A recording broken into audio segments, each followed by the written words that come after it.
अच्छा, red line का जो मंसूबा है वो एक दफ़ा फिर खटाई का शिकार हो रहा है। कहा जा रहा है कि एक और कॉन्ट्रैक्टर को फारिग कर दिया। ये कितने अरसे तक चलता रहेगा?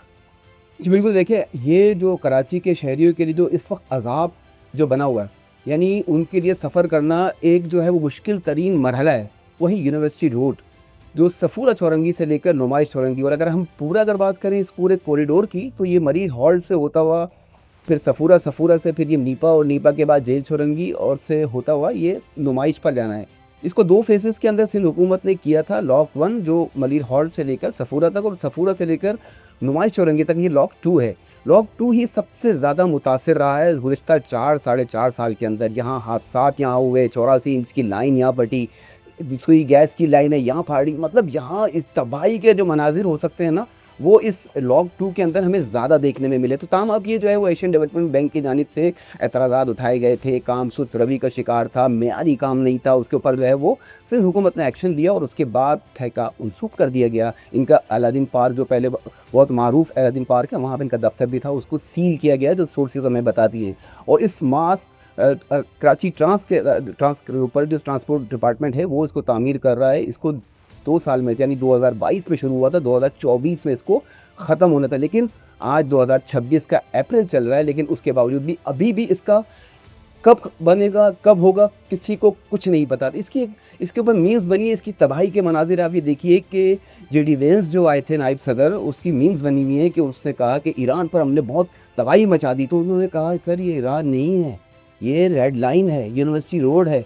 अच्छा, उन्होंने कहा कि अच्छा, तो इस तरह की तो मीम्स बनी हुई है, मतलब तबाही के मनाजिर हैं। इसके अंदर आप सफ़र करना एक जो है शेर को लाना मुतरादिफ होता है। ये आप ये सफ़र, यानी इसके अंदर कब किस वक्त गड़ा आ जाए, हादसात हुए हैं, हलाकतें हुई हैं, ज़ख्मी हुए हैं, गाड़ियाँ गिरी हैं, मोटरसाइकिल गिरी है, रिक्शा गिरा, टैक्सी गिरी है, इवन कि यहाँ पर ख़वातीन गिरी, मतलब तबाही ही तबाही है। और अब जाकर जो है वो होश आया है गवर्नमेंट को, और उसके बाद जाके उन्होंने ठेका मनसूख किया है। अब ठेका मनसूख हुआ है, नया ठेका आएगा, कब ठेकेदार होगा। इसके अंदर 3 फ्लाईओवर, इस कॉरिडोर के अंदर 3 फ्लाईओवर बनने हैं, स्टेशंस बनने हैं, सिविल वर्क होना है, तमाम चीज़ें होनी। और ये देखें, सबसे बड़ी हम आपको वो इसलिए कि हमने इस पर बहुत पहले दिन से नज़र रखी हुई है। इस पर 1 दफ़ा 2 दफ़ा नहीं, दर्जनों दफ़ा जो है वो सड़क बनी और टूटी है। फ्लाईओवर्स का एक पोर्शन बना, टूट गया, तो भाई इनके पास मैप ही नहीं है, इनके पास यूटिलिटीज़ की लाइनों का पता ही नहीं है कि इनके अंदर नीचे से लाइन कहाँ से जा रही है, क्या जा रही है। कभी कोई लाइन पड़ जाए, जब 84 इंच की लाइन पड़ी थी दिसंबर 2024 के अंदर, तो आप सोचिए कि 15 से 18 दिन तक शहर को पानी बंद हो गया था। और उसके अंदर लाइन के अंदर भी जाकर हमने भी जो है वो अपना वो मनाज़र दिखाए थे। लेकिन अब सूरत हाल ये है कि इसको ठेका मनसूख हुआ है, अब नया ठेकेदार आएगा, अब उस पर काम कब शुरू होगा, किस तरह से होगा, ये सुसरैली का शिकार जो है ये तेज़ी के साथ काम होगा। इनको 2026 का टाइम दिया गया, लेकिन ये 2026 नामुमकिन है। इसमें तो यही नहीं पता, अभी तक तो ये मालूम नहीं है कि ये रोड जो है वो किस सिम्त में किस तरह से बनेगा, फ्लाईओवर कहाँ बनेगा, अंडरपासेस कहाँ से आएंगे। तो सूरत हाल इनका ही ख़राब है, लेकिन इस पर एक्शन हुआ है, ठीक है, मनसूख हुआ है। अब देखना ये होगा कि इसके बाद आने वाले के अंदर क्या होता है। लेकिन ये रोड उफ, क़यामत है, क़यामत। इस शहर के अंदर जो सबसे क़यामत का जो मनाज़िर जो देखने को मिलते हैं वो इस यूनिवर्सिटी रोड के ऊपर है। आप सफ़र नहीं कर सकते यहाँ, जो सूरत हाल है सड़क की, इस वक्त तबाही है, तबाही हर तरफ। लेकिन अब ये है कि 50-60 गाड़ियों के लिए ये फ्लीट बनाया जा रहा है, लाखों की तादाद के अंदर जो है यहाँ पर लोग जो है रोज़ाना की बुनियाद के ऊपर जो है वो ख्वार होते हैं। ये अल्फाज भी इस्तेमाल किया है, तो ख्वार होते हैं इसके ऊपर, बेदर्दी से ख्वार होते हैं। अब देखना ये होगा कि कब सिंध हुकूमत इस पर फ़ौरन एक्शन लेती है। और ये 2026 का वक्त दिया गया है सिंध हुकूमत की जानिब से, अब बनता है नहीं बनता, लेकिन ठेका मनसूख हो गया है, अब नया ठेकेदार आएगा। देखते हैं, ये ताज़ा तरीन तलब थी जो हमने अपने नाज़रीन को पेश की। अच्छा, कराची यूनिवर्सिटी चूँकि यूनिवर्सिटी रोड है, वहाँ के जो तलबा और तालिबात हैं यकीनन हज़ारों की तादाद में वहाँ पे बच्चे पढ़ते हैं, और लोग वहाँ पे आते जाते हैं। तालीम का कितना बड़ा हर्ज हुआ है इस दौरान, इस अरसे में? इसमें तालीम का ये है कि 2 बड़ी यूनिवर्सिटीज़ हैं कराची की, एनएडी यूनिवर्सिटी और कराची यूनिवर्सिटी।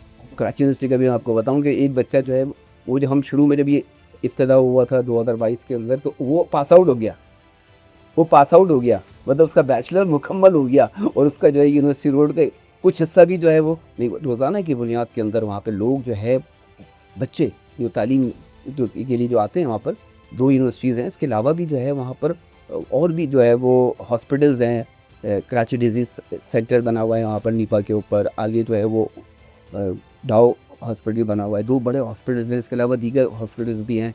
इतना नुकसान है उन बच्चों के लिए, आम व रफ्स के लिए। पहले इतनी मुश्किल होती है, वहाँ पे इतने मसाइल का शिकार होते हैं रोज़ाना की बुनियाद के ऊपर बच्चों के लिए। वहाँ पर अपनी सवारी के अंदर वहाँ पे पहुँचना तो फिर भी बहुत आसानी होती है, लेकिन पब्लिक ट्रांसपोर्ट के ऊपर वहाँ पहुँचना इंतहाई मुश्किल से मुश्किल तरीन हो गया। और वो बच्चों का तो मैंने आपको बताया कि बहुत बेबसी के अलग हमारी बहुत बात हुई है, उन बच्चों से भी बच्चियों से भी वहाँ पे बात हुई है, तो वो परेशानी का शिकार है। हज़ारों की तादाद में बच्चे और तलबा और तालबात जो है वो रोज़ाना की बुनियाद पर आते हैं और उनको मुश्किलात का सामना करना पड़ता है।